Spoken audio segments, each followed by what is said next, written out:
We're told MySpace was built to bring friends together. That's a comfortable story, but it hides the truth. MySpace was born inside a small internet media company that wanted one thing above all else: attention. In AD 2003, eUniverse, later called Intermex Media, launched a site that turned personal pages into clickable real estate. Tom Anderson and Chris DeWolf were not garden-variety idealists. They were entrepreneurs who knew how to attract eyeballs, and in doing so, they invented a new market.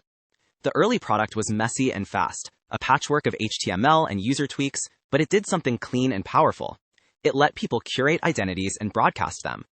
That promise resonated with teenagers, musicians, and anyone who wanted an audience. By focusing on traffic, ad impressions, and viral loops, MySpace became an economic engine first and a social community second. This beginning explains the company's strengths and its fatal blind spots. In this chapter, we'll meet the players, trace the first months, and see how a quest for scale set the stage for both a spectacular rise and a complicated downfall. In AD 2003 and AD 2004, MySpace grew by accident and design.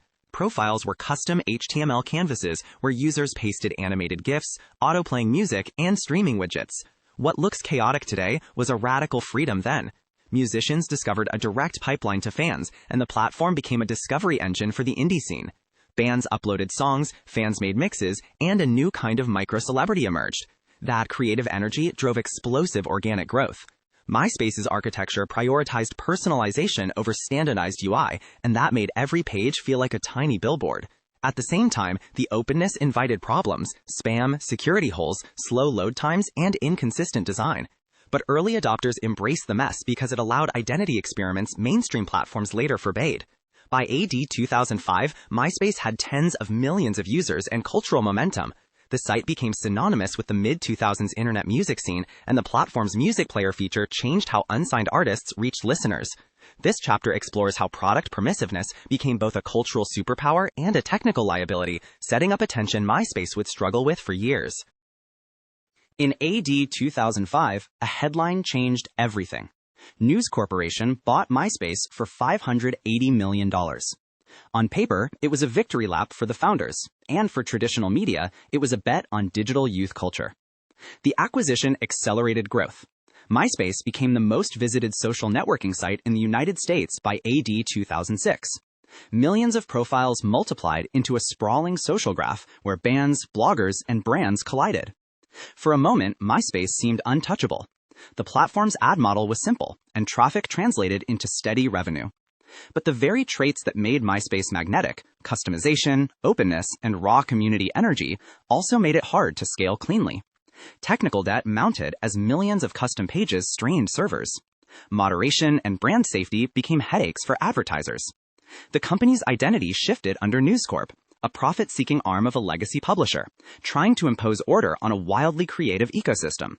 This chapter charts that dizzying ascent and the first signs that corporate strategy and product culture were not perfectly aligned. The conflict that undid MySpace was not a single event. It was a sequence of strategic missteps colliding with a new competitor that played a different game.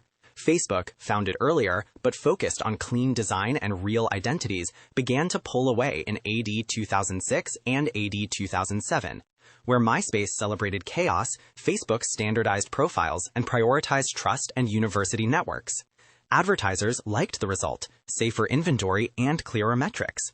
MySpace tried to respond with redesigns and stricter policies, but those changes often alienated the community that had made the site special. Technical debt made iterations slow and painful. Privacy controversies, spam, and loading delays eroded user experience.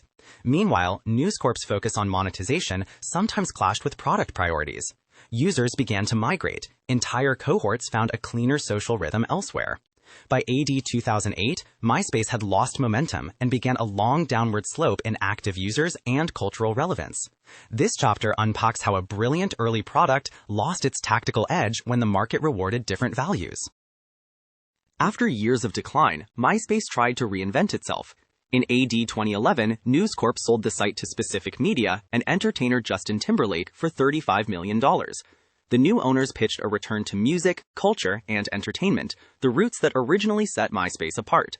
The redesigns emphasized streaming, curated editorial, and artist services. But the product wounds ran deep.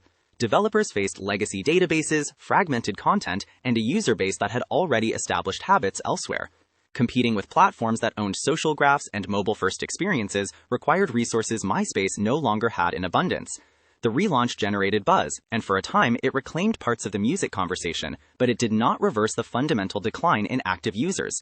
This chapter examines the relaunch strategy, the high-profile partnership with Timberlake, and why cultural credibility alone could not overcome years of technical and strategic erosion. Decline continued despite attempts to refocus. Users drifted, partnerships dimmed, and MySpace settled into a niche as a music-first relic. Then, in AD 2019, the company announced a server migration intended to modernize infrastructure. The migration revealed a harsher reality. Many user-uploaded photos, videos, and music files from earlier years were irretrievably lost or corrupted. MySpace issued statements acknowledging content loss for files uploaded prior to AD 2016 and apologized to users. For artists who had built fan bases on the platform, the loss was emotional and practical. The incident crystallized an uncomfortable truth about platform ownership. You do not own audience-shaped archives on someone else's servers. The migration failure didn't cause MySpace's collapse single-handedly, but it became a symbolic coda, proof that the site's archival era had ended. This chapter walks through the migration, what was lost, and the downstream effects on trust and memory for tens of thousands of creators. To write off MySpace as merely a failed startup misses what it changed. For half a decade, MySpace rewired how identity, music, and celebrity worked online. It taught a generation how to build an audience without gatekeepers. The platform's permissive design seeded countless creative careers and subcultures. Its rise forced legacy media to reckon with digital youth culture, and its struggles taught a cautionary lesson about scaling social products. Technically, MySpace showed that user customization could be a competitive advantage. Strategically, it showed that monetization and community culture are often in tension.